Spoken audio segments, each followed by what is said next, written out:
first, where and when were you born? I was born in Queens in New York City in 1940, in the winter of 1940, on my parents' first wedding anniversary. So, and grew up in Queens and went to primary school there. And then some woman told my mother about this Jesuit school in Brooklyn. So I didn't make the decision. My parents made the decision that I was going to go to this Jesuit school in Brooklyn, a place called Brooklyn Prep. The building still stands, and in fact I was talking to a woman this summer who was teaching there, but it's now a campus of the City University of New York, the Medgar Evers campus. So anyway, that's how I got my start in life. There's a connection between Brooklyn Prep and St. Peter's, which is more than just two Jesuit institutions. When I finished my secondary schooling in 1957, at that time, most graduates of Brooklyn Prep went to other Catholic colleges or Catholic institutions. And comparing the tuition, the high school that I was leaving cost $3,600 a year tuition. And at that time, St. Peter's College cost $4,500 a year.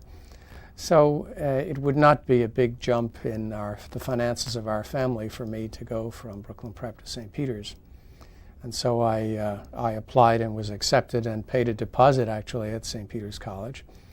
And in the meantime, applied for the Jesuits as well and was accepted to the novitiate. So anyway, that's what sort of transpired between my birth and my coming to St. Peter's, I suppose, or at least my intending to come to St. Peter's, my connection with St. Peter's, let's say, my first connection. So anyway, that's... Do you want me to tell you more about it?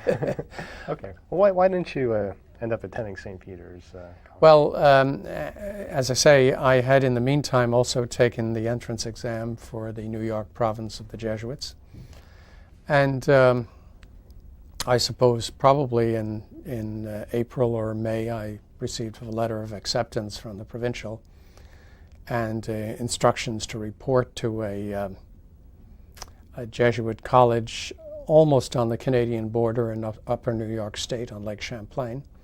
And from then on, there was no other connection with St. Peter's until I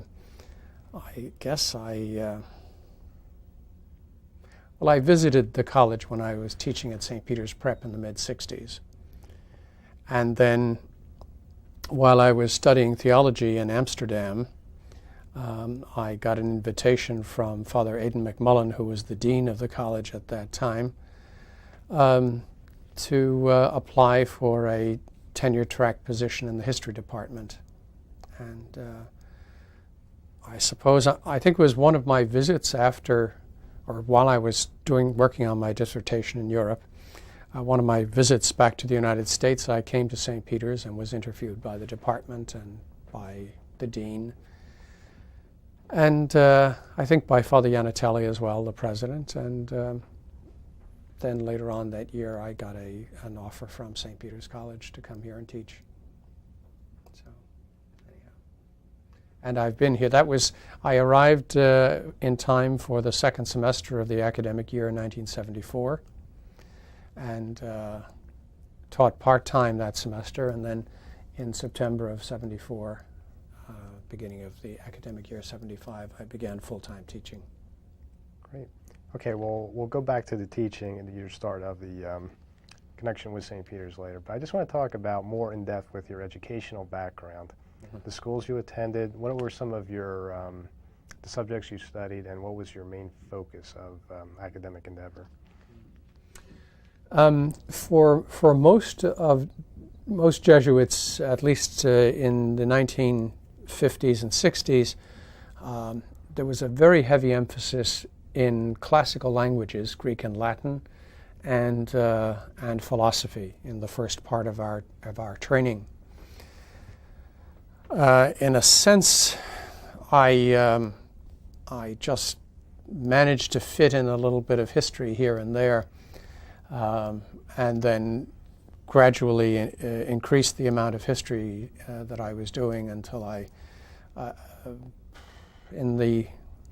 guess it was 1963, I finished my bachelor's degree at another Jesuit institution in Westchester County, New York.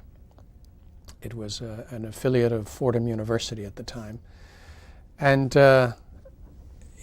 even before I finished that, I was already taking some graduate studies, and my recollection is in the summer of 1966 I got a master's from Fordham in history.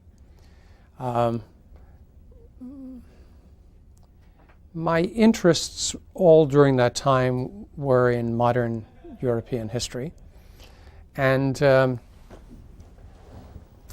actually I finished my master's degree with no great interest in any one particular area of European history. I had, I suppose, about as much history of France as of England, as of Britain, and really, even when I came to St. Peter's College, I still didn't have a great deal of focus in my, or if you want, expertise in my history. I was fairly well-rounded, but not terribly specialized in any particular area. As I mentioned before, I taught at St. Peter's Prep.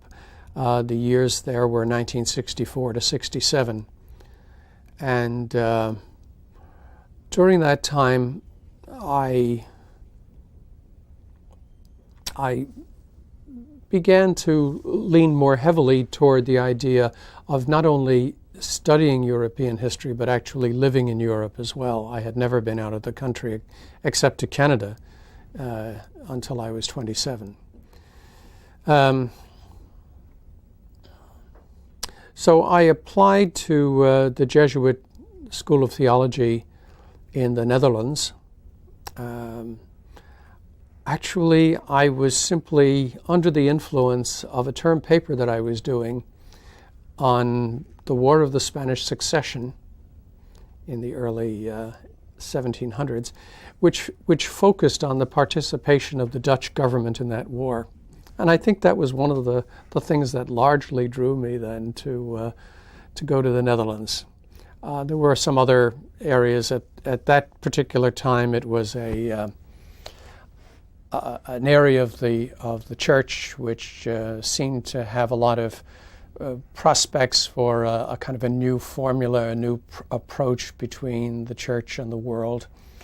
And so it was interesting from that point of view. And also, I knew one or two Jesuits who were already studying in the Netherlands. So in the summer, in June of 1967, I flew from Jersey City to Amsterdam, spent the summer doing Dutch, being tutored at a Jesuit high school in Amsterdam, and in that fall actually began my study of theology. Before I had completed the study of theology, I began also working on a doctorate at the University of Amsterdam, and began writing a dissertation on the history of the Socialist International and its work for European reconstruction following the First World War. I worked on that until the time I came to St. Peter's, so that would be, I was working on that after theology and up until December of 1973. Then after a year and a half of working here, I took an academic leave, went back to the Netherlands, finished the dissertation, and in a brief week's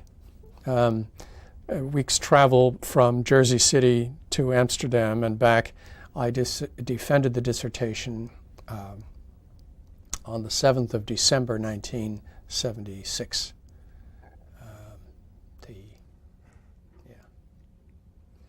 So I again came to this college with something of an open mind on what I would be willing to teach, what I could teach, and immediately began teaching bits of French history, Italian history. Twice I taught a course in Spanish and Portuguese history. Once a history of early colonial Latin American history, not early colonial, but either early or colonial Latin American history. A history of the Jesuits. And it was only really in the late 70s that I began to zero in on Irish history, which has become and kind of remains my main area of concentration. I'm right now teaching an elective in Irish history. Great. I'm glad you told me about the dissertation. I was just going to ask you. Okay, we'll go to Irish history now. We'll just mention you wrote a book. It escapes me, but I also read the article you wrote on Eamon de Valera's visit to. Yes. Very good, very good. So, what are some of your interests in Irish history, and what do you, what are you studying, and what are you prepared to also write about in the future, in terms? Well, my main interest in Irish history is in the 17th and 18th century, a good bit before Eamon de Valera, but not entirely alien from something that would interest him. Along with learning, with specializing in Irish history, I also, around the same time, embarked on learning to speak the Irish language and to read Irish. I spent a couple of academic years at NYU taking a tutorial in Old and Middle Irish. And so I was very influenced and very interested in the language of the Irish and the history of the language of the Irish. And so I suppose you could say my specialty within Irish history is cultural history, and the great tension, I suppose, the pull between the two languages of Ireland and the two cultures and the two nations of Ireland, in a sense, as well.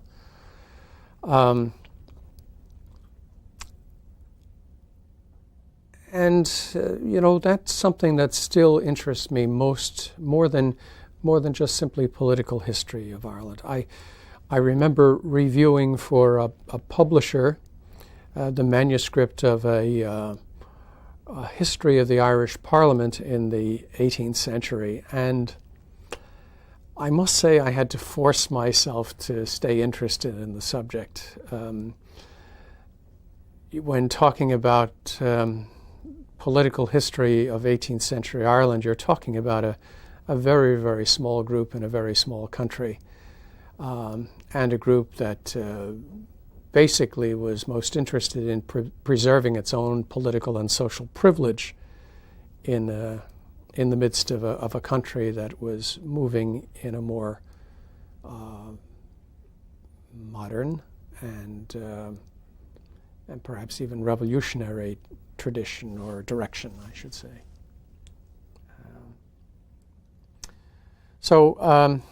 I, as you probably know, Eamon de Valera, in addition to being a politician, was also a great champion of the Irish language and culture, product of the Gaelic Society, the Irish cultural renewal of the early part of this century. And as a result, I've always felt a certain interest in him and sympathy with his political point of view, his political standing, which was sort of somewhat radical Republican and nationalist Irish political viewpoint as opposed to, I suppose, a more cosmopolitan and perhaps conservative and less exploratory stream in Irish culture and Irish political culture. Yes, indeed. How fluent are you with the Irish language? I used to be much more so, I must confess. Through most of the 80s, I spent my summers in Ireland. I had either fellowships or grants, and so I was able to do work in Irish history, among other things, on that book that you mentioned, which was on an 18th century Irish social and cultural leader by the name of Charles O'Connor. But I was always able to take a little bit of time to go and live in the Irish-speaking parts of the country or to attend in Dublin workshops, social events and so on, where Irish would have been spoken more than English. I still have an Irish Mass here every month on the third Sunday, and starting this coming Sunday, the 20th. But I don't try even to preach anymore in Irish. What I do is I will incorporate pieces of Irish in the homily, which I give in English, but the rest of the Mass is in Irish. The prayers and the readings and so on are all in Irish. The songs that we sing are Irish songs. We don't sing any English in this Irish Mass. So I suppose you'd say there's a token of loyalty, but I must confess to a certain diminution of my ability to actually speak fluently in Irish, I'm afraid. Okay, I won't put you on the spot then. Good. Good amahagad. Very good. Okay, well, get back to your publications later on. But first I want to just go back to your days at St. Peter's Prep. Excuse me. Can you tell me about your the classes you taught there and some of your experiences during that 3 or 4 year stretch during the 60s? Okay. When I came to St. Peter's Prep, it was actually the first time I ever came to New Jersey, literally. I had, I think I had a mixed teaching mandate of English and Latin. And after the first semester, I remember making an arrangement with another Jesuit scholastic at the time to take his Latin for him if he would take my English courses. I've always been very interested in languages, and I found it a more interesting educational challenge to try to teach Latin, or to teach the rudiments of Latin literature. I was teaching juniors, so the people would have done elementary Latin already. They would have had 2 years of it. And so we were actually teaching some literature. And in my third year, we were actually teaching some medieval Latin, which was far easier for the students to do, and was more interesting because it was it was more interesting than doing the speeches of Cicero, which, if you're not very familiar with the history of what's going on in Cicero's life and in Cicero's Rome at the time, they can be terribly boring and kind of tedious for 16-year-olds. In my last year, in addition to teaching some medieval Latin, I also introduced the first European history courses at St. Peter's Prep. Instead of doing a fourth year of Latin, students were allowed to choose to do electives, actually. And one of the possible electives was an introduction to European history. So I taught that with great delight in the last year of my teaching at St. Peter's the third year, which was in 1966-67.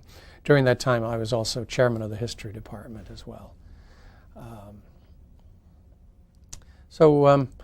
I enjoyed very much. There were 11 Jesuit scholastics teaching at St. Peter's at the time. The community was a very enjoyable group of Jesuits at the time, and also St. Peter's Prep has had and has today, I believe, students of a caliber which I don't normally have to deal with at St. Peter's College here. So there was a certain challenge from bright minds who were not only interested in the subject, but also always on the lookout for a mistake that the teacher might have made, or trying to put one on the spot. So there was a certain enjoyableness, a certain pleasure in actually the cat and mouse game that one often did wind up playing with these students.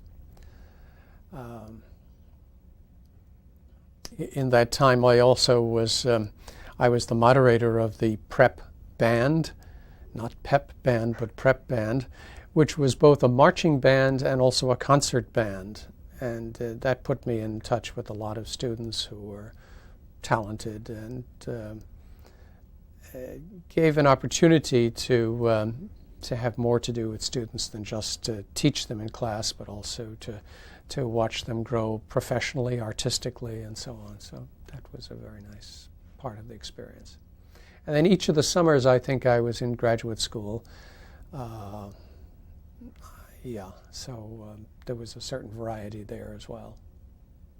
Very good. You're doing great so far. And anytime you want to take a break, just let me know, okay? Okay, thanks. Okay, 1974, the big year. You arrive at St. Peter's. Were you assigned to St. Peter's by the Jesuit order, or? No, we were already in a situation where anyone who wanted to teach in college would have to apply and have to be hired by the dean on the recommendation of the faculty. That still is the system used, and as far as Jesuits are concerned, is they have to have permission from the religious superior to apply for a job at a particular institution. And then when the job is offered, again, the provincial would be consulted about the terms and the tenure, and the length of time that one would be assigned to an institution. If the provincial, for instance, wanted you to do some other work in 1 or 2 years, well, then the institution would have to take that and accept that simply. That would be part of the terms of work. Last year there was actually last spring, there was a Jesuit who finished 3 years here at St. Peter's College. He was on loan to St. Peter's College from the Philippines province, and at the end of the 3 years, although he was in a tenure track and could have continued on, the provincial of the Philippines and he both decided that it would be better for him to return to the islands. And although he's an American citizen and was born here in New Jersey, he is a member of the Philippine province, and therefore that's where he went. Wow. Okay, you arrive at St. Peter's. What are some of your first impressions of the college?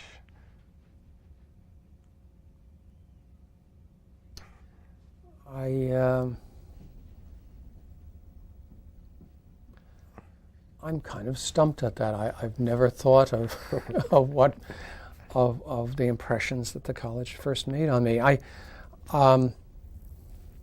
The first semester that I was here, I was just teaching one course, and the idea was that I was supposed to be spending all the rest of the time finishing my dissertation. Well, as a matter of fact, faced with the reality of a dissertation here, a kind of a dead book, and living students here, I was constantly, the students were winning out. I was spending more time on classwork or on student activities or whatever. And in fact, that continued to be my work pattern through the following full academic year when I was working full-time. So much so that at the end of the year, both the academic administration, the dean, and I felt that I really had to I had to stop teaching until I finished the dissertation. So I got an academic leave of absence for the academic year 75-76 and went back to Amsterdam and worked bloody hard that whole year. I remember spending Christmas Day afternoon writing my dissertation, typing away on that little typewriter. A typewriter, by the way, that was given to me by the band at St. Peter's Prep when I finished my job as moderator of the band and was going to Amsterdam. Anyhow, I spent a rather grueling year knowing, or at least strongly under the impression, that if I didn't finish my dissertation by the end of that year, there really would be little hope for me to get a tenure-track position at St. Peter's College. So by May of 76, I was finished. I delivered the manuscript to the university in Amsterdam, and that date in December, the following December, was already set then as the date for my defense. It was a Tuesday because the Faculty of Arts at the University of Amsterdam holds its defenses on Tuesdays. The Faculty of Theology has another day, the Faculty of Philosophy, Natural Science, etc., etc. But for the arts faculty, and history would be one of the arts, Tuesday was our day for exams. I remember being very disconcerted. The day before the Monday, I was going down on the train to visit my dissertation director. And the defenses are public defenses. It's held in a public building in downtown Amsterdam, and notices are put up all over the city so that literally anybody can show up and raise a question. So anyway, I'm going down on the train to Leiden, and I notice that the man in the seat in front of me is reading my dissertation. I first noticed the cover because I thought it was very appropriate for a book on socialism to have a bright red cover, kind of an orangey Chinese red.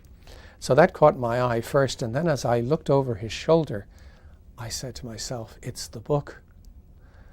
I don't remember him being in the audience the next day because he wasn't one of the people on my jury, the examining board. But all that night I was thinking to myself, I wonder what's in his mind. What's he going to ask? You know, he was kind of a scruffy looking sort of person. I thought, oh dear, he's going to throw some wrench into the whole thing and I'm going to come tumbling down. But anyhow, so that quick trip back to the Netherlands, I guess I had to miss 2 days of class in order to make that week's trip back to the Netherlands and then come back.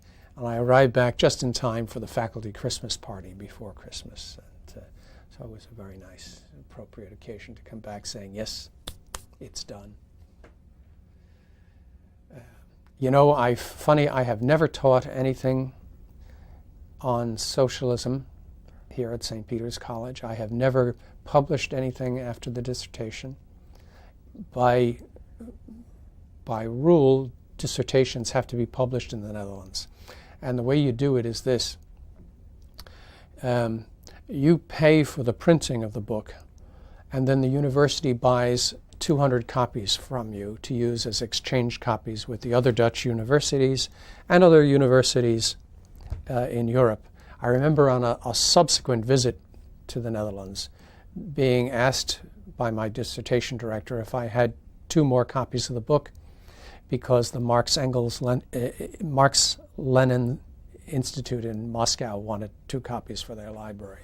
So I know there are 2 copies in Moscow, at least there were until 1989. So You're probably the first Jesuit to have. Who knows? Who knows? Well, that's tremendous. Let me take a drink of this. I hope it's water. Yes. It could be. It's clear, so it might be vodka. How appropriate would it be? Water. Good. We're safe. We're safe. Must be flattering to have somebody read your dissertation. Yeah. Well, at that point, it was unnerving, because I was wondering, why is he reading that? That's all I could think of. There's a plot. Ooh. Yes, but okay, student body. What is near and dear to every teacher's heart. You mentioned at St. Peter's Prep that it was a cat and mouse game sort of interaction with the students. When you taught at the college level, what was the student feeling like? How were you perceived by the student populace you taught when you first started here? Mm-hmm. I'd say the students, because they were 4 years older than the ones I had at St. Peter's Prep, were more mature and perhaps a little less perky, a little less spirited than the students at St. Peter's Prep.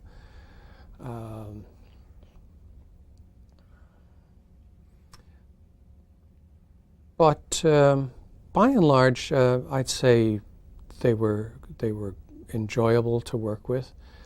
I had, strange as it looks to me now, I had a couple of times where I had actually a discipline problem in class, and on 2 occasions I had to ask students to leave class. Now, that has not happened to me certainly in the last 15 years, but in all but, I think there were maybe 3 cases. In all but 1, the student packed up his books and marched out.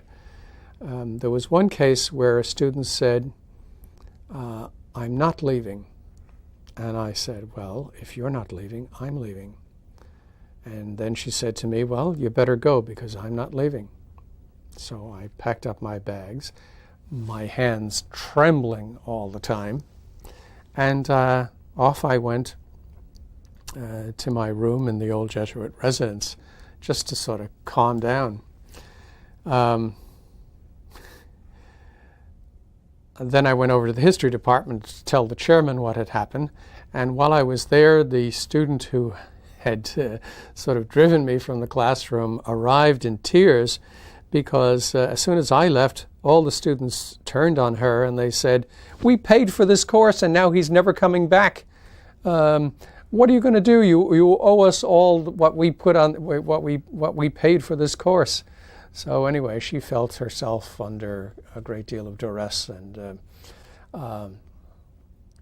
anyhow, she apologized, and I agreed to take her back into the class, and I don't remember whatever happened. I have a feeling that she may well have dropped out of the course eventually anyway. But she had an enormous length of bracelets on her right hand, and so whenever she was writing, she was going like this, and they were going dingle, dingle, dingle, dingle through the whole class. And I said, "Would you please stop that?" And she said, "Stop what?" And I said, "All that rattling." So anyway, it was a sort of a strange event, and as I say myself, I was as distraught as she was, and as the rest of the class were. But I don't know what would ever happen.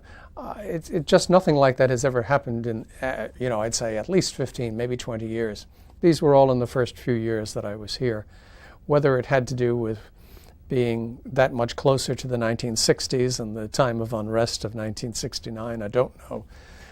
Or my own, perhaps when I was in my early 30s, I looked like an easy put-over or something like that. But anyhow,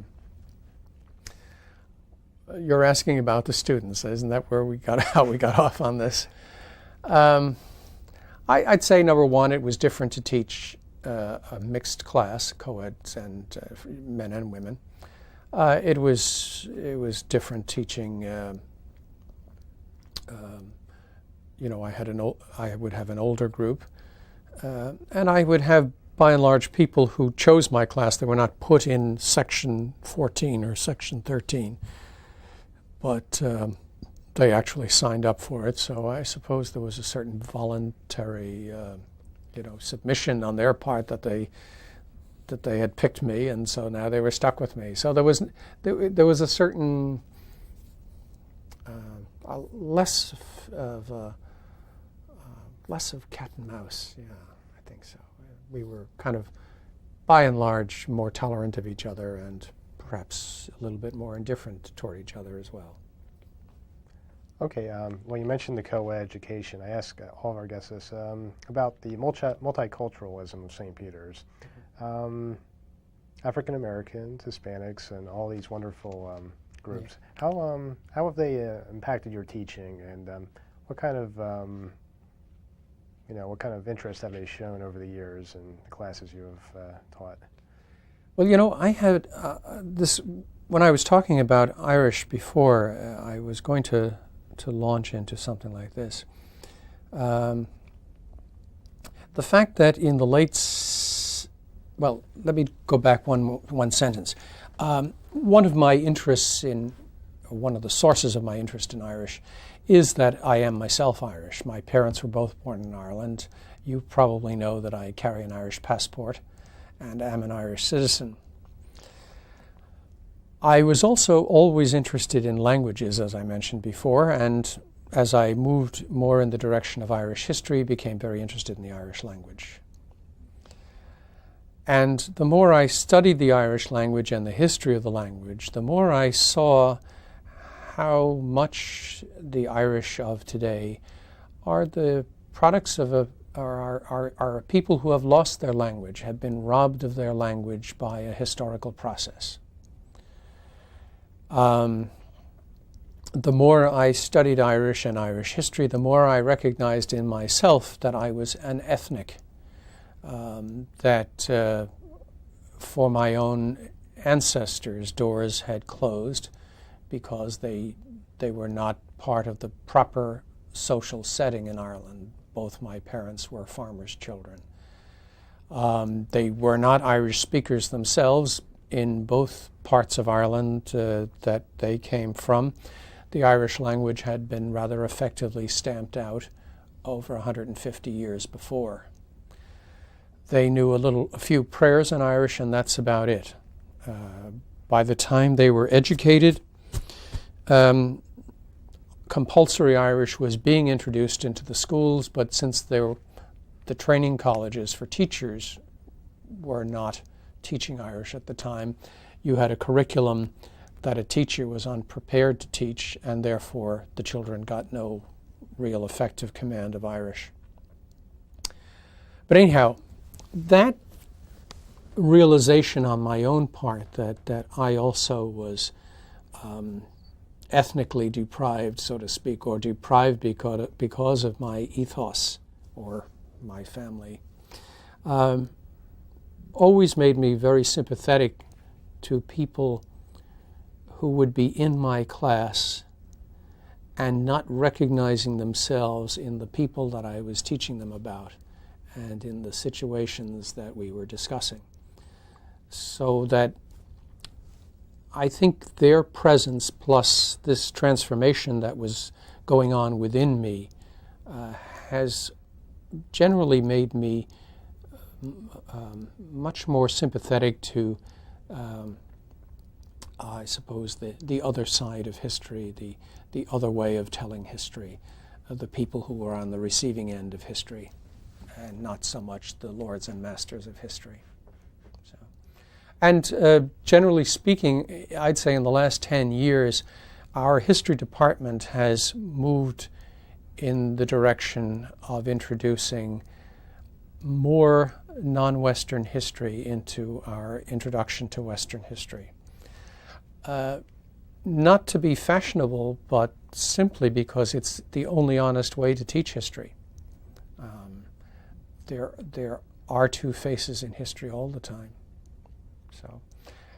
So in a sense, I'm not sure whether it was the students impacting on me or my own quest for something else, but they certainly did begin to dovetail, I'd say, from the end of the 70s on, and they're I'd say I'm very interested now in teaching Western history without forgetting the neighbors of the West. And I have just started with a new textbook this term and a whole new way of teaching history, which constantly brings in the non-Western as well as the Western, right from the very beginning, not just at the end during the colonial times, but right from the world of Alexander the Great on, which was by and large a very cosmopolitan world, a mixture of Asia and Africa and Europe. So. Very good. Being Irish myself, I hear you loud and clear. Okay, well, you teach classes. What was the average schedule like for yourself during a typical class day? I mean, from sun up to sundown, how did you arrange your schedule to fit in all your activities? At different times in my stay here at St. Peter's, I guess I had different patterns to my day. Certainly in the time that I was the rector of the Jesuit community, I spent an awful lot of time in my office as the rector's office. And that kept me, in a sense, off the campus. It kept me from roaming around, hanging out in the library or going to the rec center with any regularity.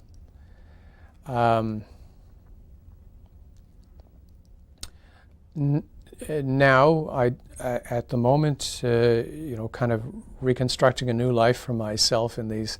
It was actually a month ago today that I ceased being rector of the Jesuit community. I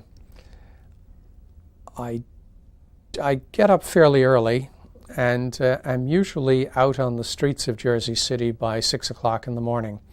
I, for many years, exercised in Lincoln Park, and then I realized not too long ago that I find parks very boring places. I'd much rather roam around city streets, and that's what I do. I walk sometimes northwest of the college and sometimes southeast of the college, and I just go in and out of side streets back and forth up and down the hills of Jersey City, and that's the way I kind of wake up and find God at the beginning of the day, and also limber my limbs and perhaps decrease my girth, hopefully. And so that's the beginning of the day. Then I probably undo half the good that I've done by fixing myself a rather hearty breakfast, and then after that's over, I usually look for email, read the New York Times online, also check into the daily bulletins of the Vatican Information Services to see who's been made a bishop or who's been convicted of heresy in the last 24 hours. Somewhere along the line, I take a shower and shave, and then begin specifically on whatever, on Mondays, Tuesdays, Wednesdays, Thursdays, and Fridays. I guess I have morning classes, so I usually those classes have been prepared before the day that they're given, but I like to look over things.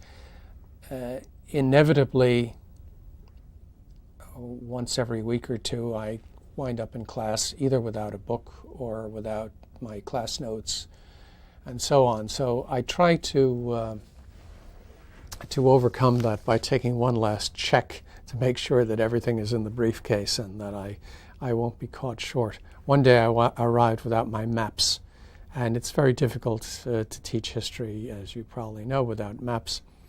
But there they were in my office, and the question was, should I take 10 minutes out of the class to go back to the office, or should I give the class, relying on my not very artistic hand to draw maps on the blackboard?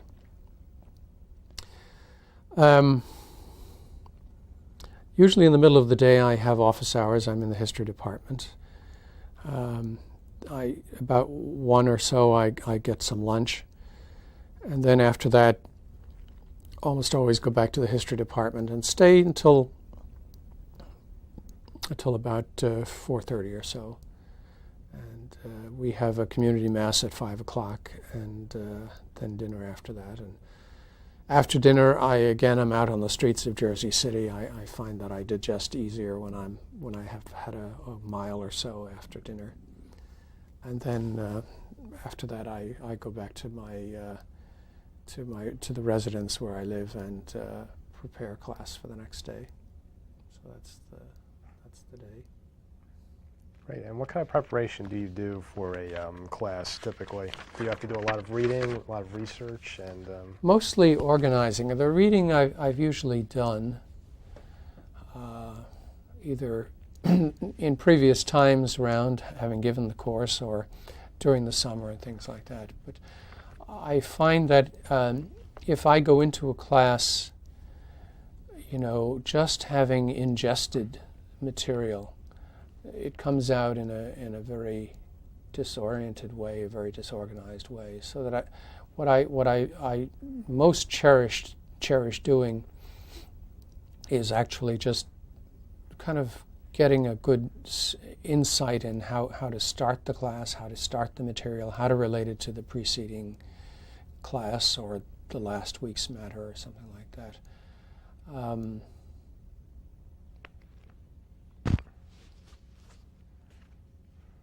I think always that a good kind of good structured class is more valuable than one that's packed with material, information, things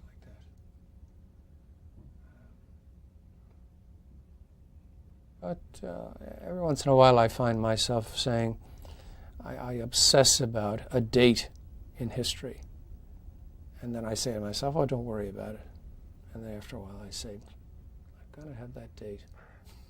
So I do have a tendency in me, and I think this was truer in earlier years, before, say, when I was teaching at the prep in my first years at St. Peter's, to kind of over-prepare and lump all sorts of things into a class and then get halfway through and find that you're out of time and there's still plenty of things to be said, and also there's no time for a conclusion to say, well, now, ladies and gentlemen, this is what this all adds up to. I hope you see this. Or not tell them, but at least draw it out of the students. Now, what have we seen? What kind of a conclusion do you draw from this?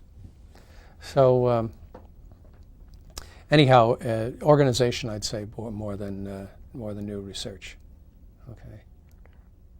I think that's generally probably a better investment than time than just reading the latest thing that's come out and then just bringing it half digested to class. I was going to say, because you have the class styles you've mentioned, I mean, you have a diversity of different types of historical cultures, different nations involved, so I mean... And I'm adding new ones all the time. I mean, last year I taught for the first time a course in the Middle East, and right now I'm preparing for the approval of my colleagues in the department a course on the Hellenistic world, antiquity. I get kind of bored staying in one area for very long. I think your average professional historian, kind of carves out a niche and bores further and further and further, into the ground as his or her productive years go by. Aside from the Irish history, I've never really gotten so interested in one subject that I felt I could spend my whole life doing it. So I move around, and I find that interesting. I'm always fascinated to start a new period of history or a new area of history. It's very, very interesting. That's wonderful. Wish I had the same... Oh, you will. 20 years from now, you'll be saying, yes, that's what I do. Okay, very good.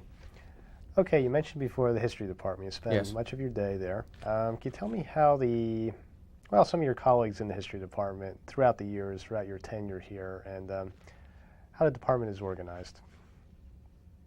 Sometimes it's not organized at all. Depends on who the chairman is.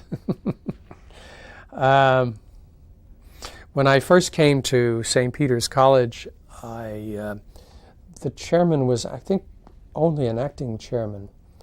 She didn't have tenure, and in fact, she may well have been on notice.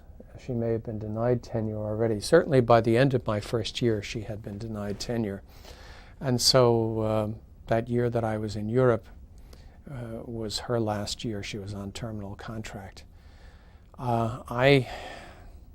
There were two other professors also on terminal contracts around that time as well. So it was an uncomfortable department to move into. Not that I was unfairly treated or in any way unwelcome, but it's not very pleasant to to be dealing with people who are being let go by the college in all three cases. I think it was they were lacking their dissertation. To see people on their way out and realize that you're taking one of their desks, that you're on your way in. So that first year and a half that I was here, the department was not a terribly friendly place to work, and there was a lot of political infighting and so on and so forth. After my return to St. Peter's in the fall of '76, all those people had gone, and so there was much less tension around. And the chair of the department was a delightful, hardworking Russian historian, born in the Ukraine, and a graduate of St. Peter's College as well, by the name of Konstantin Savchuk. And he was, I'd say those were really very good years for the history department. He was very organized. He was constantly urging us to introduce newer courses, to publish, and so on. So it was a very productive and positive phase, and that would have lasted, I guess, till sometime in the mid 80s, I think, or maybe a bit earlier. Savchuk died at the age of 49 of asthma, far before his time. I mean, it was just a terrible shock to the department, and a terrible loss to the department and to the college itself.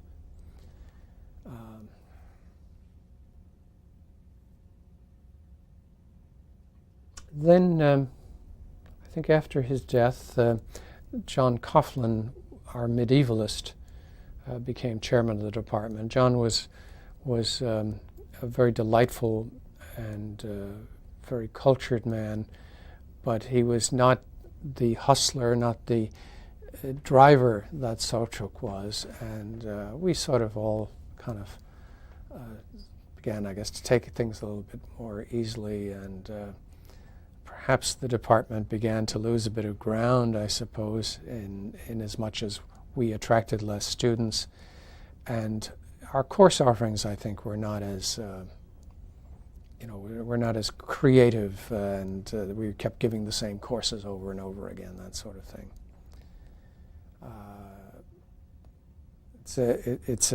It's a job that sounds like it might be fatal, because Coughlin also died in the job of chairman of the department, and after his death, Jerome Gillen, who is now the chairman of the department, was elected, and I think he may be in his third term as chairman of the department. I'd say right now it's a fairly happy department, but when I first came to St. Peter's, there were 12 full-time members, and up until last year there were we had 7, and now, because of the job freeze, there are only 6 full-time professors in the department. So we're working very hard, and it is rather discouraging. The portfolio, the post that is vacant because of the job freeze, is the whole Central and Eastern European and the Balkan area. So this is an area that it seems to me our students have a right to have courses offered in, and because of the financial difficulties of the college, we cannot hire somebody who is qualified to teach courses in that area.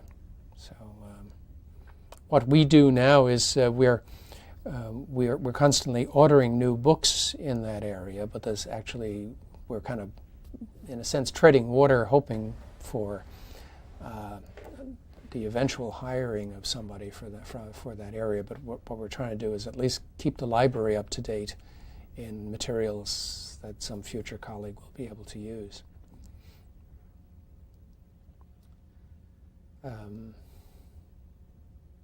We about 2 years ago, we were all astounded to hear from the dean that we had only 19 history majors. When I first came to St. Peter's, there were about 65. We're back up to something like 40 history majors now, so that was a bit of an anomaly, I think, that very low number.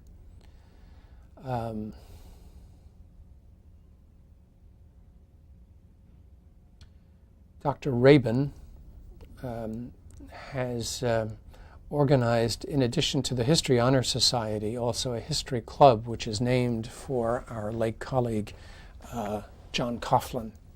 And she frequently gathers the history majors together, sometimes just to eat pizza and play Scrabble during lunchtime. She also tried last year to organize a walking tour of part of New York City for our history majors. There wasn't a big turnout for it, but anyway, I think it's probably something worth trying again.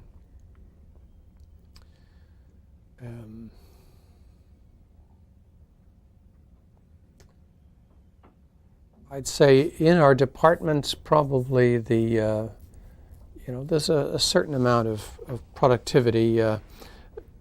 Perhaps Palmagiano and Rabin, the 2 women in our department, are the most academically, professionally prolific people, and so they're a good example to the male members of the department who tend to be, I don't know, maybe overworked or distracted or something. In any case, not terribly productive.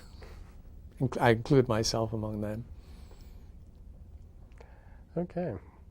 Well, you're in class a lot, but as a faculty member, do you serve as a moderator, or have you served as a moderator? Or I have been moderators of various things from time to time, but right now I'm not. I haven't been a moderator in at least 5 years, I think. Okay. Well, when you were, what clubs or organizations were you involved with?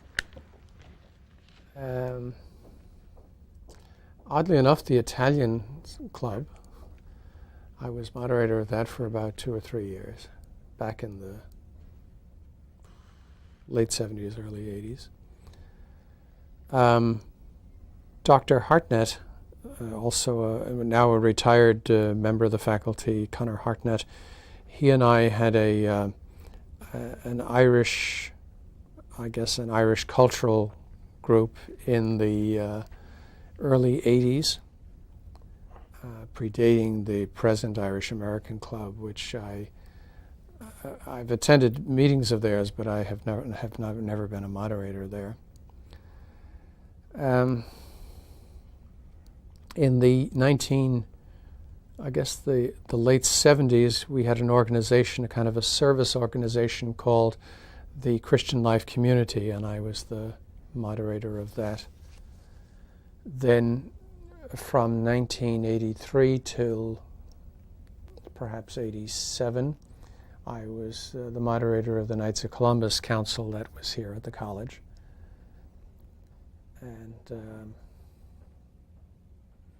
I can't recall any other student organizations that I was kind of permanently associated with, or in where I functioned as actually the representative of the college. I was also involved with the Alumni Association from 76 to, let's say 82, 83 or so. I was the associate Jesuit representative to the Alumni Association. Similar to the job that Father Heavey now has. Okay, the other thing, we mentioned it before, publications. Aside from your wonderful works in Irish history, or including those, what are some of the other things you have published over the years, or are planning to publish in the future?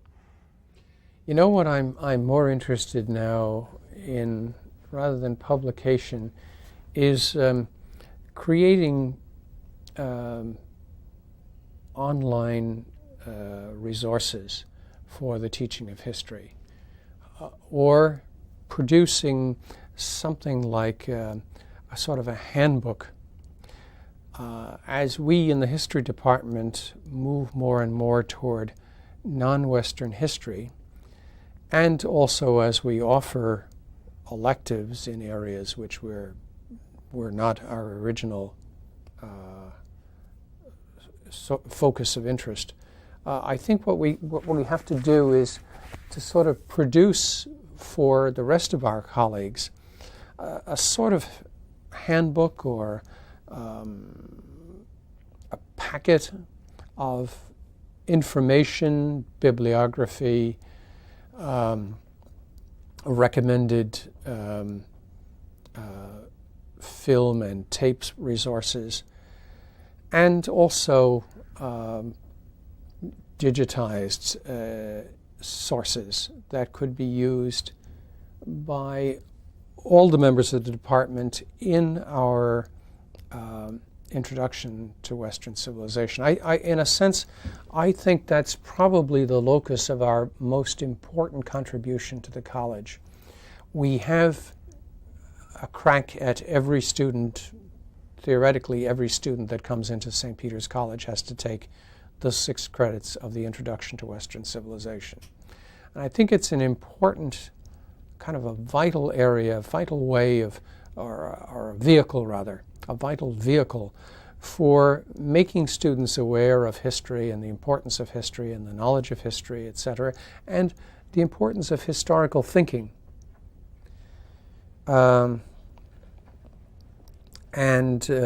Rather than each of us reinventing the wheel for him or herself, I think if we can work on some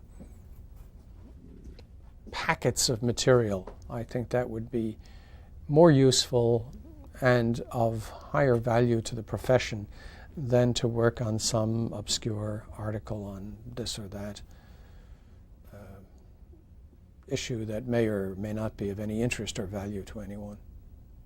Okay, so I that's what my main focus or hope for is in the future, not so much to write another article on Irish history, but rather to be in a position to share some of what I've learned about the history and culture of the Near East, or something that is becoming of increasing interest to me, the rather unique national culture of Ethiopia, a country that is in a sense part of the Near East and yet part of Africa, that is part of Hellenistic, part of classical civilization, or at least it's on the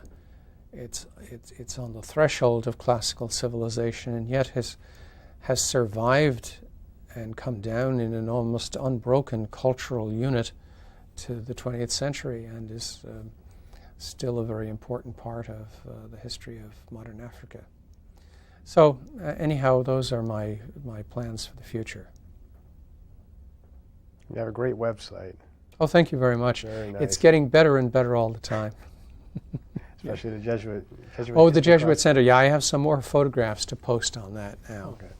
And I've captured also a JPEG file containing the photo of Father George Kenny, after whom the new faculty development funds fellowships will be named, that the Jesuit community has just presented to the college. So I want to do an article on the fund, and also on Father George Kenny as well, who is a fairly important figure in the man who rang the first school bell at St. Peter's College, if you want. That's right. You know, there's a big hiatus between the founding of the college in '72 and the opening of the college in '78.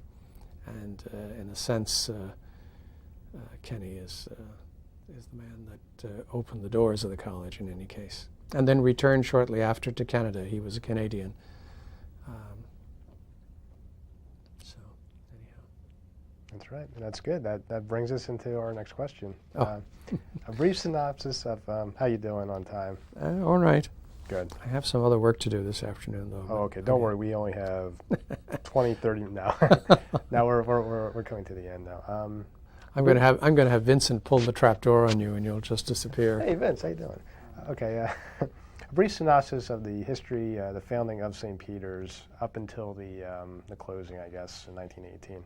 Yeah. Can you just give me what some of your recollections of that time are?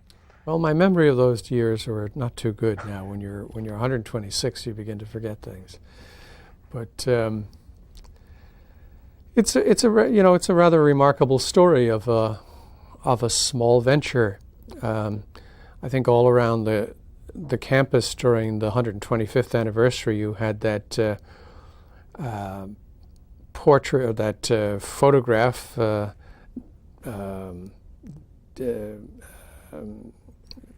do they call that? Sepia-tinted photograph of the rather portly gentlemen in their top hats who constituted the first. Well, I don't know what they constituted, because Father Baudouin is the one in the middle, and he was long gone before the college actually began to accept students. But anyway, it was a very small venture on the west side of the Hudson,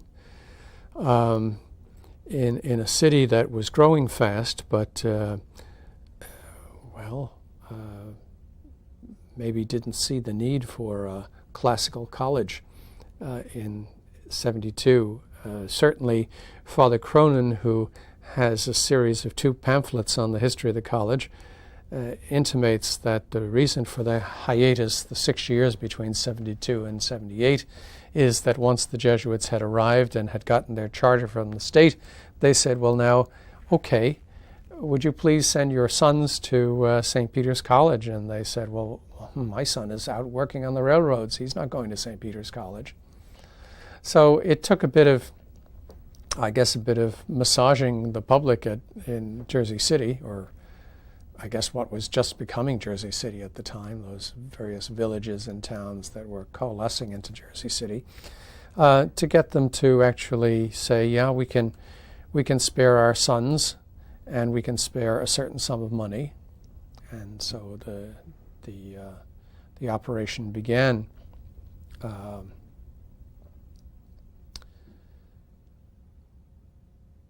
Even the first graduate, I think, is more than 4 years after the opening of the college. So my guess is that you had a lot of 5- and 6-year students then, as you do now. Of course, a lot of the students would have been 10 or 11 years old who were coming to St. Peter's College, so they certainly needed more polishing than a 4-year program. And in fact, St. Peter's, as a 4-year college, really didn't take official form, I think, until about 1906. It's at that time that the secondary school and the college were, to some extent, divided into at least 2 separate programs, although they remained corporately one, as far as I know, for a while after that as well.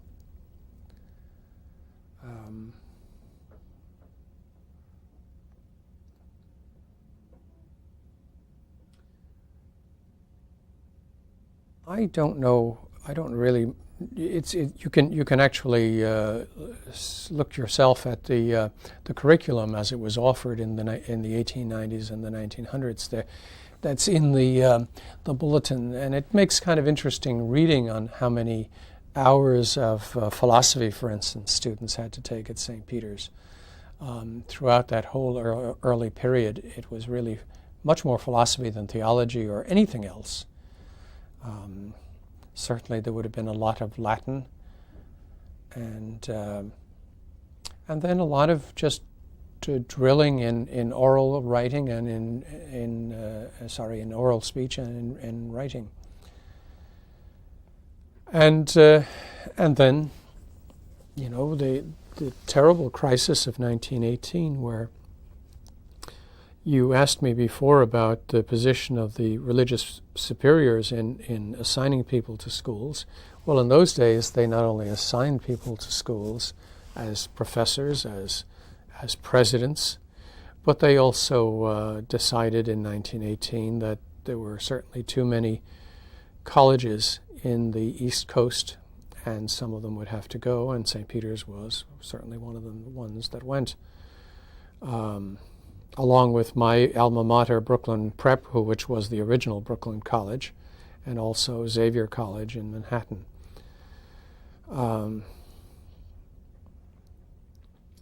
I can just imagine the terrible disappointment of the faculty, particularly the Jesuit community on Grand Street, when the decision was reached and announced by the provincial. I don't know how people like Joe McDermott, who had been the rector at the time and who was to continue on. I think he may well have even died at St. Peter's, but I'm not sure of that. But he was certainly the rector in 1918, and from what we can see, it broke his heart to have to announce to the people of Jersey City that their college was gone, and that their faculty was on its way up to the Bronx to teach at Fordham University. So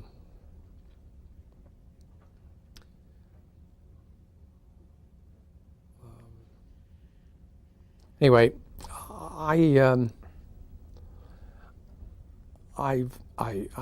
fear that I may be disappointing you in that I don't have more anecdotes from the old college, as we call it, but I really someday perhaps it would be interesting to expand those pamphlets that Father Cronin started on, and perhaps that's something when after I get my online information up and ready for the world, then I can perhaps go back and do a videotape or some sort of an online program on St. Peter's College and its history. But there's much more that I can say about the old college. That's fine. Okay. Great. Okay, bringing us to history. You were the first college archivist, and can you tell me how the archive started and what some of your duties were as the archivist here? My own guess is that there's at least one person who would dispute the fact that I was the first archivist. Through most of her career as a member of the library staff, the former librarian Grace Schutt had an idea of making a collection of the official and unofficial artifacts of the college, flyers and program announcements and things like that. And she simply squirreled them away in that room, which you and I fondly know as the archives. There was a fund of material there. Faculty Senate notes. I think she was a very regular attendant at the Faculty Senate. She may have been the library representative to the Faculty Senate, I'm not sure. But there was a very good set of the minutes of the Faculty Senate, which has been now in a sense, rendered obsolete by the formal transfer of the Faculty Senate's own archives to the archives collection by, I guess, by Dr. Kiernan, Secretary of the Archives, about 5 years ago. Was it in your time or my time? I don't remember. It was your time. Was it? Okay. So anyway, you have that. You also, somewhere along the line, and Grace certainly would have been responsible for some of this, documents were being discarded, which actually go back to the 19th century. Those diaries of the deans of the college. I seem to remember an anecdote, at least, that they were in the 1950s or 60s version of the dumpster, and were rescued by Grace. So, in any case, I'd say the college owes a great deal of debt to Grace for the materials of the archives. Now, how did I get the job? Well, Father Ed Glynn was, although by training a theologian, something of a history buff, and was very interested in the history of the college. In any case, in about a month or two before I was named rector of the community in 1988, he asked me if I would be archivist. Well, I said to him, I know something about the history of the college, but not a great deal, and I don't know really anything about archiving. But I was fascinated enough by the suggestion to begin learning things about buying books on what an archivist does, joining a couple of professional societies, and probably my second summer as archivist, taking a fantastic 2-week course at the National Archives in Washington on what an archivist should know. And I remember one of their instructions to us about what we should bring was an empty suitcase. And indeed, by the time that 2-week program was over, I had an enormous amount of material, which is all in the archives someplace, probably making a shelf bow somewhere over your desk or in that general area. But that and the encouragement of a couple of archivists, the assistant archivist at Seton Hall University, and a Jesuit who is the archivist at Loyola University in Chicago, Brother Michael Grace. Through their encouragement and their interest and so on, I learned, at least I hope, not to have done any damage to the collection, and perhaps to have put some order in it, at least beginning to put some order into it. At this stage, I must also pay tribute to a student who almost walked into the archives and asked to be the assistant archivist, and was a work-study student in the archives for about 1.5 years, and whom I'm now still very much in touch with, and whose marriage I will celebrate in November. But that's how we really started on the archives. I think more than anything else, the challenge of those first years was just to create a little breathing space there. There were a lot of things that were put in the archives that were not archival material. For instance, canceled checks from the treasurer's office and so on. Surely it's good accounting practice to hold on to canceled checks, but they don't belong in the archives. And so they had to be, with a certain amount of overcoming foot dragging and so on, they had to be gradually liberated from the archives and some space made. You've done a great job too. So. Thanks. Yeah. Okay, so along with archivist and teacher, what are some of the other positions you've held at the college in an administrative sense? or for the order at large, such as rector or other positions. Well, I was the rector for a sort of unprecedented 8 years. In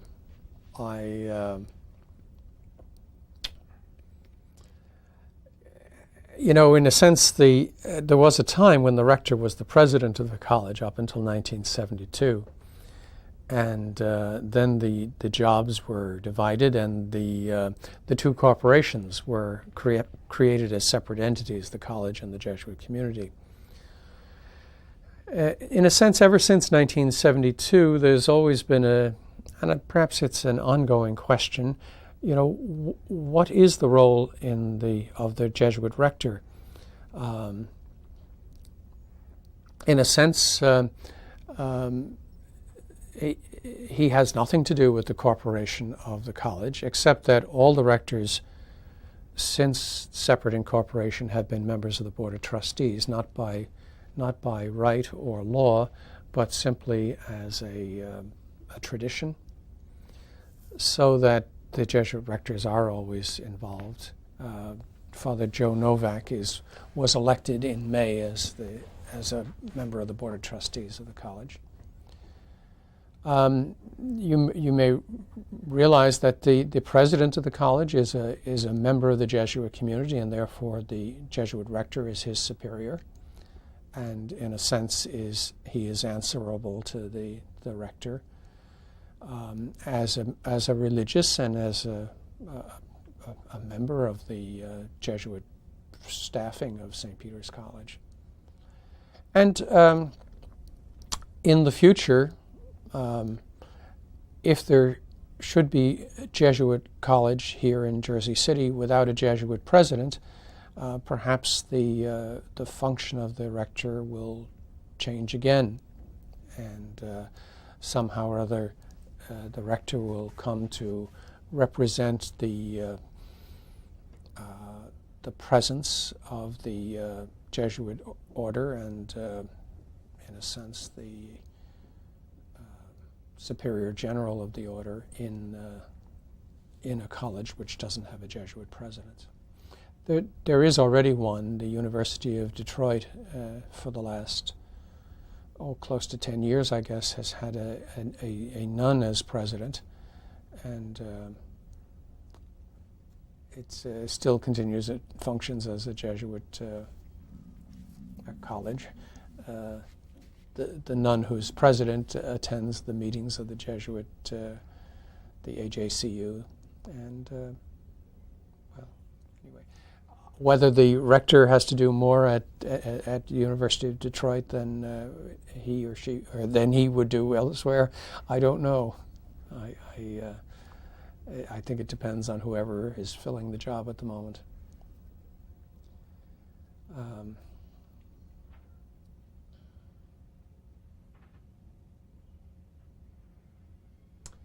I don't know.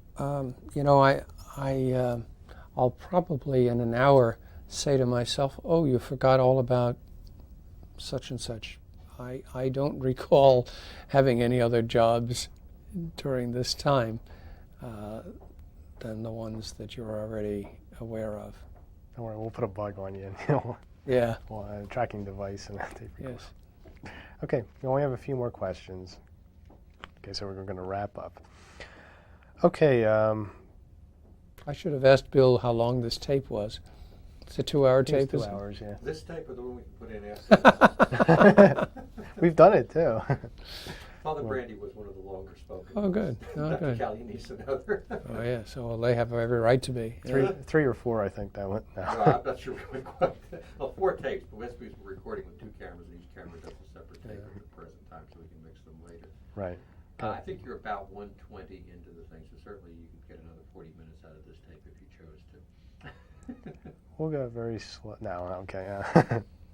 Okay. Should I freshen your drink? No. I still have plenty. It's a good idea. Maybe I should take some. Doing great so far, Father Wrynn. Natural. Okay, Jesuit education. Something near and dear to all of our hearts. Yeah. First, can you tell me the Jesuit influence at St. Peter's as an institution, is it based mostly on the, you can correct my Latin, the Ridios and Ratio Studiorum. right, and other... I don't know. I've never read the Ratio Studiorum, shocking as that may seem. Can you translate it into Irish for us? That would be an interesting thing, yeah.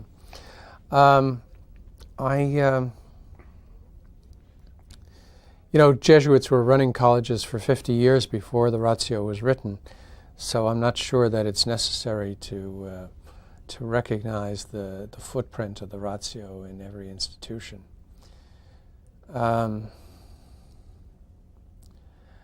My own feeling is that there are two things that connect education and Jesuit. And one is is a very biographical thing in the life of St. Ignatius himself.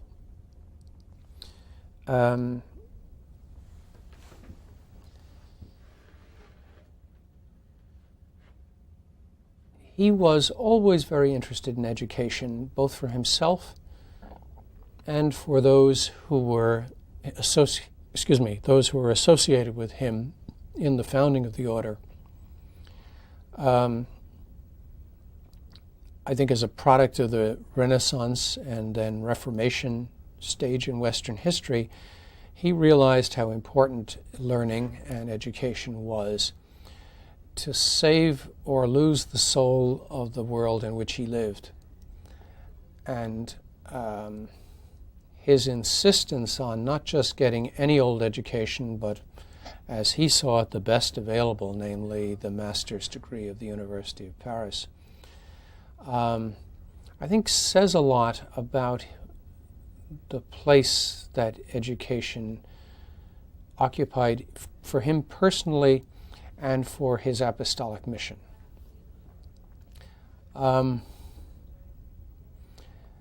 Secondly, he was very much of a 16th century humanist, not just in his learning, but also in his whole approach to reality. You could say in his mystique and in his spirituality.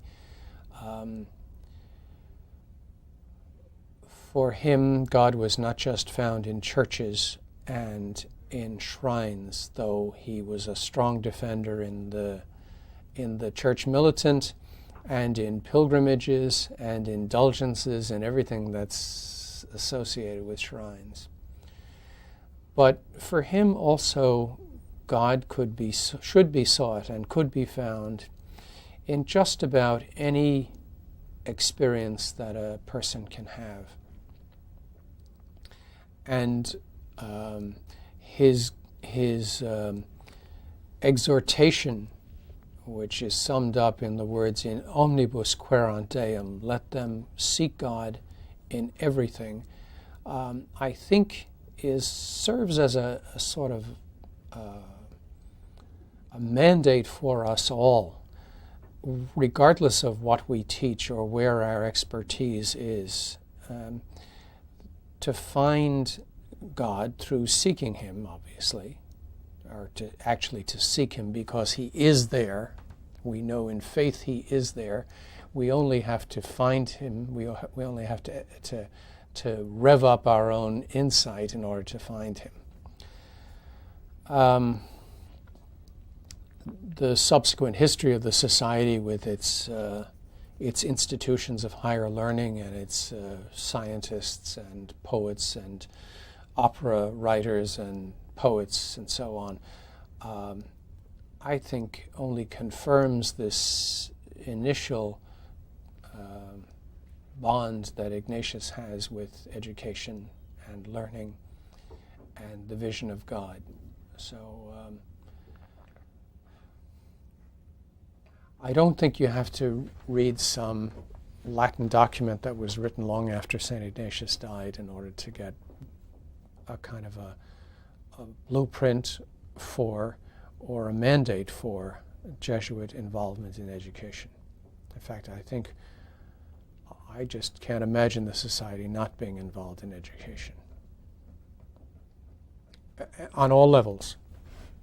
You may be aware of the fact that all who receive solemn profession in the society take a vow to teach catechism to children.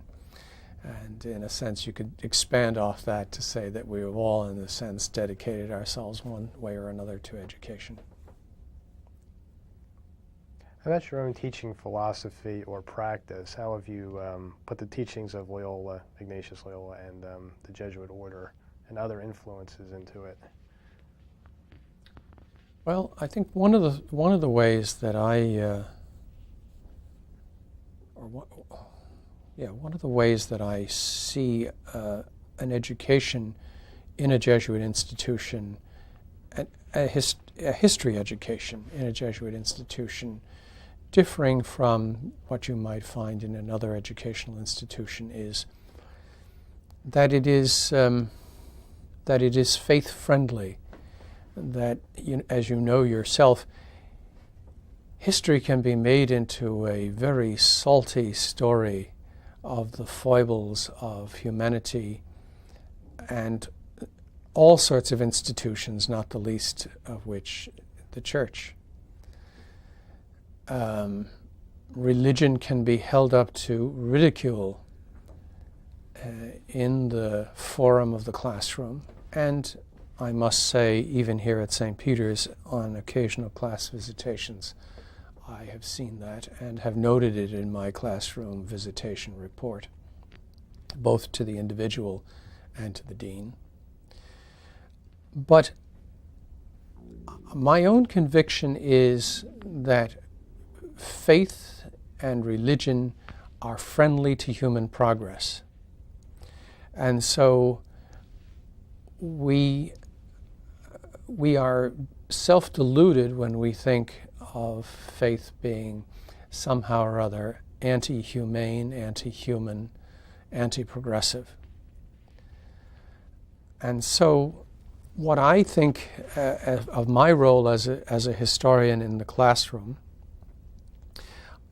I will not deny scandalous events in which men of faith and the Church as an institution have been involved.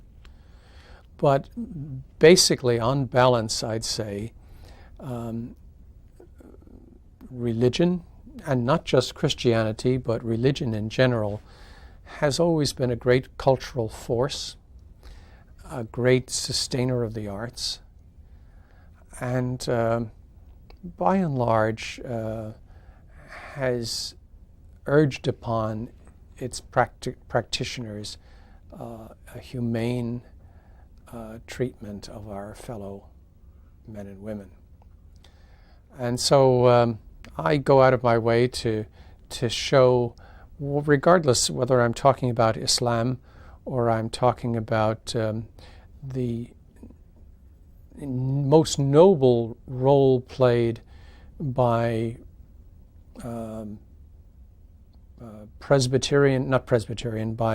by Protestant fundamentalists in the 19th century in the abolition of slavery. I look for ways of showing faith as being friendly to human progress and our life on this planet. And I certainly confront people who unfairly ridicule any religious faith, least of all the Catholic faith, and make it a kind of a plaything or a subject of opprobrium and so on. So that practically is a thing, and I think all Catholic institutions, I think all religious institutions, ought to be fora in which people can objectively see the good and bad of religion as a force. But this whole sort of Voltairean idea of religion being, sort of the lowest form of human thought and so on. I totally reject that. Okay, down to a few more questions, and we've asked this of everybody. Former presidents of the school, Yes. and your impressions of each. As well, 74, you would have... Yanatelli. Father Vic. Yanatelli was not only a great force at the college here, but particularly in that gloomy and sad year when I realized that I was never going to complete my dissertation by teaching part-time and working on the dissertation part-time, and had to therefore take this academic leave and go back to the Netherlands. That winter of my discontent, where I spent Christmas Day writing my dissertation. Vic used to write, I'd say every month or so, not very long, but in very big letters. If you ever got a letter from him, the letters of the alphabet were about that big. But anyway, encouraging me, reminding me that I was not forgotten in Jersey City, expressing how much he looked forward to my returning to St. Peter's College. So that personally for me was a most remarkable balm in that period of otherwise kind of desolate and almost desperate activity on the dissertation. Ever since his resignation and his move to New York and then subsequently his death, he is the president that most people who have only the most passing acquaintance with St. Peter's College ask about. They'll ask me if I ever met him or did I know Father Vic or something like that. He was obviously a man who had a remarkable charism and played a very important role in the building of this building, in the building of the library, and in the building of the rec center. I mean, 3 big investments of bricks and time and money. I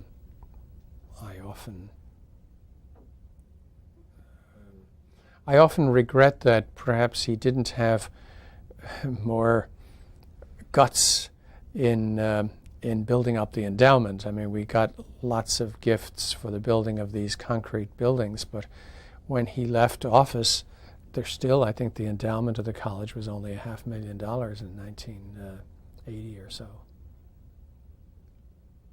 So I think those were perhaps the years that we should have been digging deep into pockets and gold mines and so on, and we would be now much further along the way. We wouldn't be going from crisis to crisis on every budget. Ed Glynn, he was in many ways a very unassuming man, almost shy sort of person. He was a tough man to cross swords with. If he ever thought that you were saying anything about his college, he would immediately, or his administration, he would immediately become something of a Wolverine. But by and large, a kind of a shy man who nonetheless did some very good things, including beginning the dormitories at St. Peter's. I'm sure most people who mention Glynn probably talk about that. But also a man who very much sponsored a program that I've been associated with at St. Peter's for the last 25 years, or probably not 25 because it doesn't exist that long, probably 22 years, the public policy program, which starts out as a very imaginative program that is meant to make it easy for people of middle age and in most cases minority backgrounds to get themselves a bachelor's degree. And Ed simply saw that as a good thing to do. Initially, the college threw an awful lot of money into the program, and the students paid very little, at least those initial students paid very little tuition. But I think the public policy program did a great deal of good for our city and our county. The people who graduated from there were a great credit to St. Peter's College. It just happens that this morning I was listening to the radio, and there was an interview with the man who founded the public policy program here at St. Peter's College, a man by the name of Norm Fruchter, commenting on social policy in the public school system of New York. Followed maybe about 20 minutes later by a commentary from a man named Jed Pearl, who taught fine arts in the public policy program at one time. So within 20 minutes on PBS, there were two former employees of St. Peter's College. Those were the sort of people that Ed Glynn gave space to work on things at St. Peter's College. I think he ought to, and then he was also the godfather of the Durant Professorship in its first phase, and I guess in the present phase as well. You could say it's a kind of a derivative of that initial, our first chair, our first funded chair at St. Peter's College. And in a sense, the role that Ed played in the reconciliation of Will Durant, after whom the chair is mentioned, and who, had difficulties with the Catholic Church, was literally excommunicated by an Archbishop of Newark, a Bishop of Newark, and who was received back into the Catholic Church before he died, largely through the work of Ed Glynn. So he was a good man. Degnan is a man who was entered the same year as I did in the society, though he was 15 years older than I. A remarkable man, and I think you only have to look around the campus to see his influence. And you only have to attend a certain number of social functions to see his continued devotion to St. Peter's College, even though most of his life was very much associated with Seton Hall. There's no doubt about it that he is still something of a godfather to St. Peter's College and in his own affection for the college. And then Jim Loughran, he and I went to high school together. We graduated from Brooklyn Prep the same night.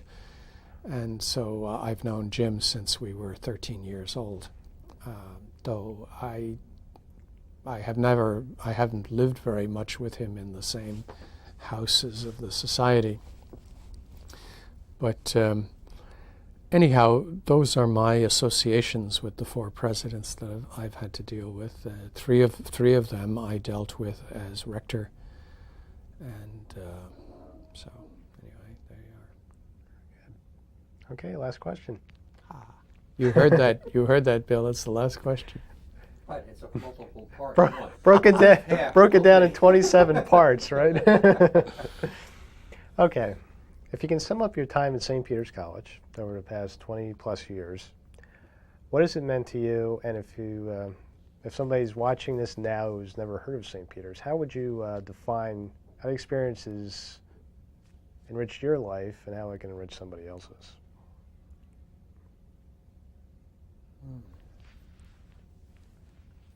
Yeah, you certainly haven't saved the easiest question to the last.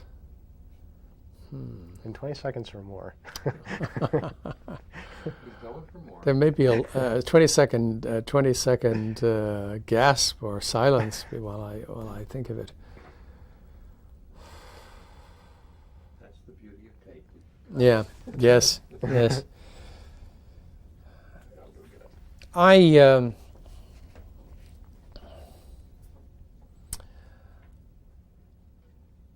I'm not sure what I would say about St. Peter's College to somebody else. Almost in the same sense as if I were a married man and was asked to how could I recommend my wife to somebody, or what good or so on. sometimes I regret that I have spent most of my mature life. I came at the age of 33 to St. Peter's, and I'm 58 now. And I probably won't be very far from St. Peter's. At least the last time I offered myself to the provincial about 6 months ago, he said, "No, I think you should stay at St. Peter's." But I have a very limited point of comparison because all of my experience is here. So it's in a sense asking a person to evaluate himself. I don't know whether I have distance enough to talk about St. Peter's with much insight and with a sort of an enriched viewpoint. I must say, when I hear anybody criticizing St. Peter's College, I feel very hurt myself personally by it.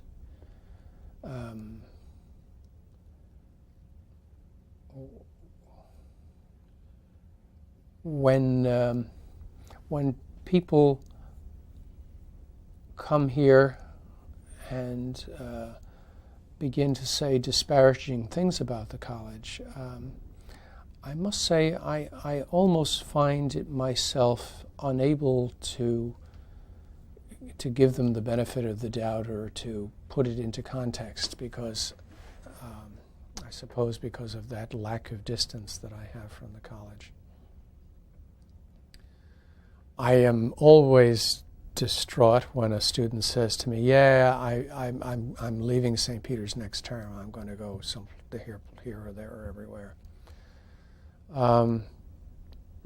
Excuse me. Particularly if it's a student who I think could get a lot from St. Peter's and contribute a lot to St. Peter's, but who is not willing to give St. Peter's a chance, is not willing to look where one ought to look to get the best out of the college.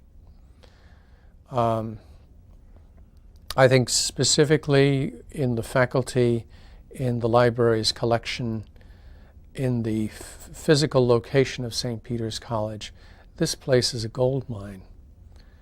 And anybody who can't see the potential worth after a reasonable amount of time, I'd say there's something wrong with their ability to make a valid and even judgment on an institution. I often say to myself, how can I possibly influence students? I see them hanging out in front of Whalen, and I must say I admire Father Pat Lynch's courage to just go in and out of Whalen. I don't know whether I would have the courage to live in a student residence. I don't know how you do it, Bill, but anyhow, I would just love to get a half dozen of those people who are just hanging around doing nothing and say, "Come, let's get the shuttle and go to Journal Square and get on the path and go to New York." Or, "Come on to the library, there's something I want to show you, a book of plates that are really beautiful, that I would like to tell you why I think they're beautiful or significant or whatever." But I'm not good at groups. I do try it from time to time with individuals, at least to show them something in the library or say, "Come, let me show you how to get onto that website. Come over here to this computer and I'll show you how to do that."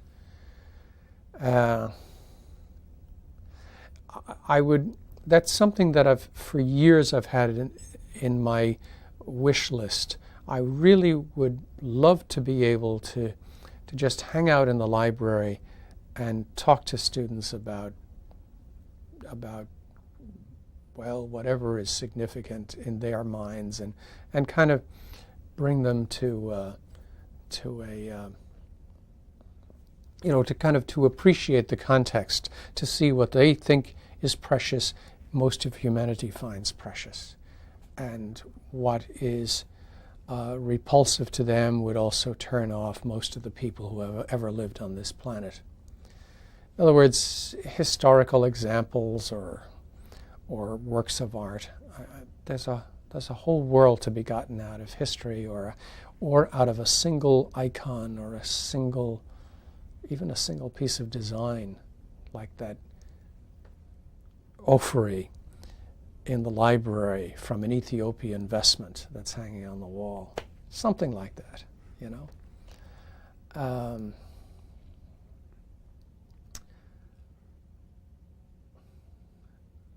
I'm not sure where your question. Well, I was supposed to be selling St. Peter's College to somebody. What I'm really trying to do, I suppose, is to sell myself in such a way that it would make St. Peter's a valuable place to have spent 4 or 5 or 6 years as a student. I only wish I could do a better job at it, and I'd say one of the worst feelings that I have is when I've done a class and it's quite evident from the faces before me that it didn't go, it didn't fly, I didn't manage to get my message over. It's a very, very frustrating feeling. I mean, could be many reasons behind it. It's not self-guilt, but it's just, if I'm to stand outside of myself and look at myself, the saddest moments are the moments when I try to get something across that I think is valuable, and for some reason or other, the electricity, the current just doesn't spring over the gap. Too bad. Too bad. Did I do justice to all the parts of your last question? Yes, you did. No, don't. It was just a general. Yeah. Okay. From what your perspective. Okay. Yeah. From that's what I gathered it to be. Okay. But I'm just trying to think because there were a couple of parts to it. I hope I addressed all the parts. You did wonderful. Okay. And is there anything else you'd like to add? Well,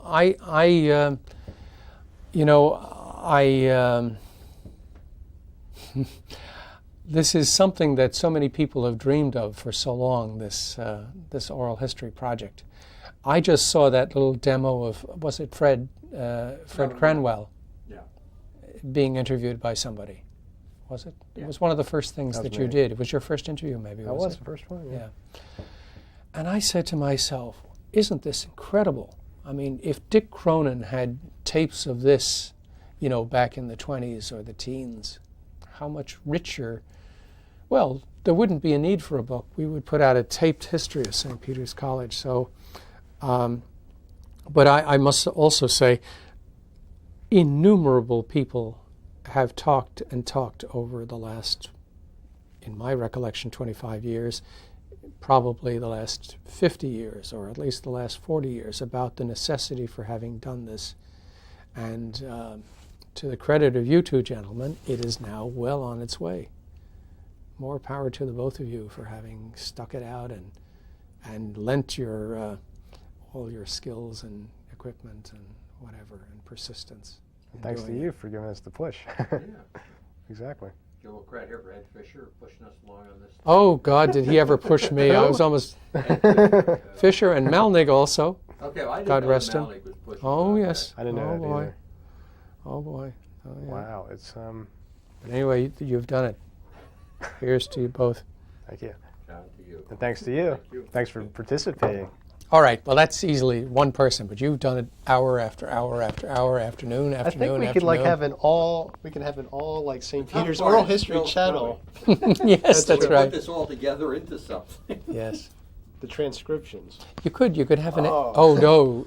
Are you doing transcriptions? Wait until the software is out to do them for you. We want, yeah. Yeah. Don't. I wouldn't. Oh. Trick knee. Yeah. I wouldn't do it. We're almost at the point where you can do that, isn't it? Well, I Voice suspect that you're activated still stuff. going. Yes, they can, and it's remarkably good, but it's probably fairly expensive. You know what it should cost if you have it sent out? Oh, no, don't do that. No, it would be about $15,000 at this point. Sure. No. I'm just getting estimates. But No, wait till you can do it on